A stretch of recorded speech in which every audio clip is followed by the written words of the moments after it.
And this is Book TV's live coverage of the 12th Annual National Book Festival. You've been listening to LBJ biographer Robert Caro talk about the fourth installment of his LBJ bio. This is The Passage of Power. Now, Mr. Caro will be working his way over to our set next to the History and Biography tent to take your calls. We're going to put the numbers up on the screen. 202 is the area code. If you'd like to dial in and you have a question or reaction to what Mr. Caro had to say, 585-3885 for those of you in the East and Central time zones, 585-3886 for those of you in the Mountain and Pacific time zones. Mr. Caro will be over here just as soon as we can wrangle him from this big crowd. It was, as you can see, a standing room only crowd in the History and Biography tent. And as soon as we can wrangle him over here, we'll get him over. We're located right next to the History and Biography tent. So we'll begin taking those calls. Now, next up in the History and Biography tent in just a little while, you're going to hear from Elizabeth Dowling Taylor, a slave in the White House, Paul Jennings, and the Madisons. Paul Jennings was a slave of James and Dolly Madison. And she'll be talking about her book. And then Pulitzer Prize winner John Lewis Gaddis will be talking about his book, George F. Kennan, An American Life, focused on the Cold War. So that's what's coming up here in the History and Biography tent for the next couple of hours. We here will be doing a call-in with Mr. Caro in just a few minutes, and then Tom Friedman and Michael Mandelbaum will be joining us here for a call-in, so you can talk to them, their bestseller, That Used to Be Us. And that will be after Mr. Caro. So that's what's coming up here on Book TV on C-SPAN 2. But if you are interested in other things, you can go to booktv.org. We are webcasting live the Contemporary Life Pavilion tent from the National Book Festival. Whole different set of authors you can watch on booktv.org. The full schedule is available at booktv.org, so you can go there and you can see exactly what we're broadcasting there. Linda Greenhouse should be starting. She's got a new book on the Supreme Court. Of course, she was a longtime New York Times reporter on the Supreme Court. She should be talking right now at booktv.org. Again, two separate feeds, the webcast on booktv.org and our live broadcast here on C-SPAN 2. Now, we've put up the numbers, so if you had any reaction to what Mr. Caro had to say in his presentation, and I want to begin taking a couple calls, and if you have a question while we're getting Mr. Caro ready, we'll write that down and we'll get that question for him. We want to begin with a call from Mark in Howell, New Jersey. Mark, you are on Book TV. What's your comment or question for Mr. Caro?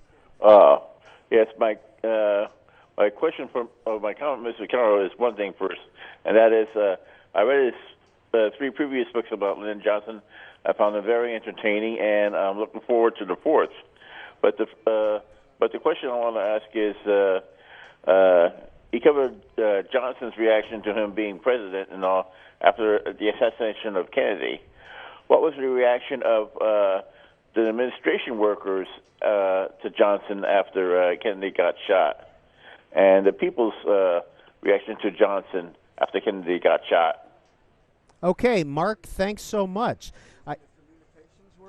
I see Mr. Caro has joined us here. Mr. Caro, thank you for being on Book TV. We appreciate it. And that was Mark in New Jersey. Right. And he wanted to know what the reaction of the JFK administration officials were when LBJ came into power. Well, that's a good question. Many of them, while he was vice president, had treated Johnson really badly. He was cut out of power completely. He was humiliated by the Kennedys time and again. They would reorganize a committee that he was chairman of without even telling him he was organized. And as I said, they referred to him as Rufus Cornpone. They thought he was just a big, loud politician. They also were, those of them who were honest and would talk to me about it, more than a little afraid of him, because they had seen him in the Senate when he ruled the Senate and could really they knew what a power he was, and they were afraid if he got any, they wouldn't be able to keep him on a leash. But Johnson realizes that if his presidency is going to be successful, he has to get them on his side. And he does it. He says to them, I need you more than he needed you.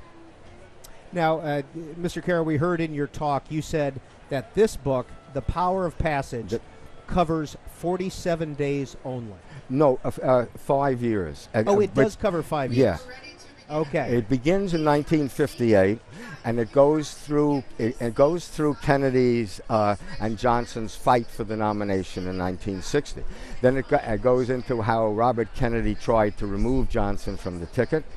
Then it has Johnson's vice presidency. The 47 days you return to, it then covers the first 47 days of Johnson's presidency. That's what I call the passage of power, between Kennedy's assassination on November 22nd, 1963, and Johnson's first State of the Union on January 8th, 1964. Well, Mr. Caro, we had tomorrow David Marinus, who's another presidential biographer, will be talking about his book, Barack Obama, The Story. Yes. Well, BookTV, we asked Mr. Marinus if he had a question for you. Oh, okay. And he had two, and I want to read those to you. Okay. And this is from David Marinus. Okay. You seem to have a remarkable capacity to maintain your excitement and curiosity about a single subject over a long period of time.